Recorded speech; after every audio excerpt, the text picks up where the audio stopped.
1984 March 22 ಇವತ್ತಿಗೆ ಅಂದರೆ March 22, 2026ಕ್ಕೆ 42 ವರ್ಷ ಆಗುತ್ತೆ. ಈ ವಿಚಾರ ಯಾಕೆ ಹೀಗೆ ಅಂತ ಹೇಳಿ ನಿಮಗೆ ಪ್ರಶ್ನೆ ಬರ್ಬೋದು. ಈಗಾಗಲೇ ನೀವು ತಮ್ನೇಲಲ್ಲಿ ನೋಡಿರ್ಬೋದು ಫೋಟೋಸ್. ಹೌದು, ಜಗ್ಗೇಶ್ ಅವರ ಮದುವೆಯ ಫೋಟೋ. ಈ ಒಂದು ಮದುವೆಯ ಸಂದರ್ಭ ಹೇಗಿತ್ತು ಅಂತಂದರೆ, ಸೊ ಮನೆಯಲ್ಲಿ ಯಾರೂ ಒಪ್ಪಿರಲಿಲ್ಲ, ಆದರೂ ಮದುವೆ ಆಗ್ತಾರೆ.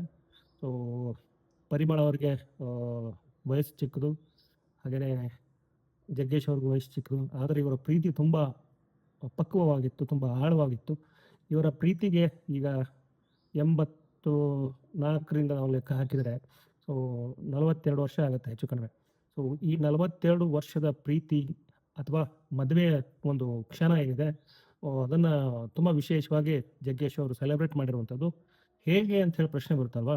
ಸೊ ಆ ಪ್ರಶ್ನೆಗೆ ಉತ್ತರ ತುಂಬ ಸಿಂಪಲ್ ಆಗಿರುವಂಥದ್ದು. ಏನಂತಂದರೆ, ಜಗ್ಗೇಶ್ ಅವರು ತಮ್ಮ ಮದುವೆಯ ವಾರ್ಷಿಕೋತ್ಸವದ ದಿನ ಇಂದಿನ ಯುವ ಪೀಳಿಗೆ, ಅದು ಯುವತಿ ಆಗಿರ್ಬೋದು ಅಥವಾ ಯುವಕ ಆಗಿರ್ಬಾರ್ದು, ಸೊ ಇವರ ಒಂದು ಮದುವೆಯ ಪರಿಕಲ್ಪನೆ ಚೇಂಜ್ ಆಗಿದೆ ಅಂತ ಹೇಳಿ ಅವ್ರು ಹೇಳ್ತಾ ಹೋಗ್ತಾರೆ.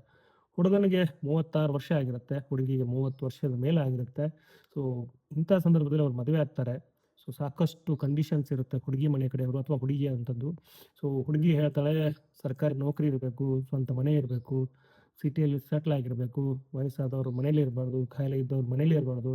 ಸೊ ಆ ಥರದ ಕಂಡೀಷನ್ ಎಲ್ಲ ಇರುತ್ತೆ. ಒಂದು ವೇಳೆ ಆ ಹುಡುಗ ಏನಾದರೂ ಹಳ್ಳಿ ಹುಡುಗ ಆಗಿದ್ರೆ ಅವನಿಗೆ ಎಂಥ ಹುಡುಗಿನೇ ಸಿಗಲ್ಲ ಮದುವೆ ಆಗಲಿಕ್ಕೆ, ಅವ್ರು ಹಾಗೆ ಹೊಡಿಬೇಕಾಗುತ್ತೆ ಅನ್ನೋದನ್ನು ತುಂಬ ಚೆನ್ನಾಗಿ ಅವರು ಹೇಳ್ಕೊತಾರೆ ಜಗ್ಗೇಶ್ ಅವರು ತಮ್ಮ ಇನ್ಸ್ಟಾಗ್ರಾಮ್ನ ಒಂದು ಪೇಜಲ್ಲಿ. ಅವರು ಈ ಮದುವೆಯ ಪರಿಕಲ್ಪನೆ ಏನಿದೆ, ಈಗಿನ ಜನ್ರೇಷನ್ ಪರಿಕಲ್ಪನೆ, ಸೊ ಅದ್ರ ಬಗ್ಗೆ ಇಲ್ಲಿ ಹೇಳ್ತಾನೆ ಹೋಗ್ತಾರೆ, ಬರಿತಾನೆ ಹೋಗ್ತಾರೆ. ಸೊ ಅದರಲ್ಲಿ ಇರುವಂಥ ವಿಷಯಗಳನ್ನ ನಾನು ನಿಮ್ಮ ಜೊತೆಗೆ ಹಂಚ್ಕೋಬೇಕು ಅನ್ನಿಸ್ತು. ಹಾಗಾಗಿ ಅವರ ಒಂದು ಮದುವೆಯ ವಾರ್ಷಿಕೋತ್ಸವದ ದಿನ ಅದನ್ನು ನಿಮ್ಮ ಜೊತೆಗೆ ಹಂಚ್ಕೋತಾ ಇದ್ದೇನೆ.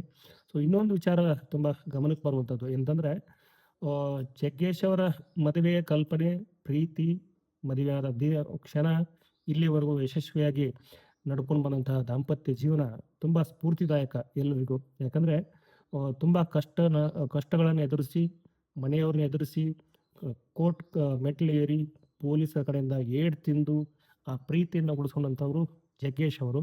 ಸೊ ಒಂದು ವೇಳೆ ನ್ಯಾಯಾಧೀಶರ ಮುಂದೆ ಪರಿಮಳ ಅವರು, ನಾನು ಇವನು ಮದುವೆ ಆಗಿಲ್ಲ ಅಥವಾ ಒತ್ತಾಯಪೂರ್ವಕವಾಗಿ ಮದುವೆ ಆಗಿದ್ದಾರೆ, ನಾನು ಇವನು ಬೇಡ ಅಂತ ಏನಾದರೂ ಹೇಳಿದ್ದಾರೆ, ಜಗ್ಗೇಶ್ ಅವರು ಇವತ್ತು ನಮಗೆ ಒಬ್ಬ ಅದ್ಭುತ ಕಲಾವಿದರಾಗಿ ಅಥವಾ ಒಳ್ಳೆ ಹೆಸರು ಮಾಡ್ಕೊಂಡಂಥ ವ್ಯಕ್ತಿಯಾಗಿ ಕಾಣಿಸ್ಕೊತಿರ್ಲಿಲ್ಲ.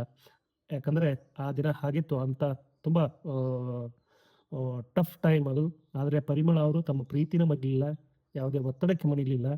ತಮ್ಮ ಪ್ರೀತಿ ಏನಿತ್ತು ಅದನ್ನು ಆ್ಯಸ್ ಇಟ್ ಈಸ್ ಹಂಗೆ ಹೇಳಿಕೊಂಡ್ರು ನ್ಯಾಯಾಧೀಶರ ಮುಂದೆ.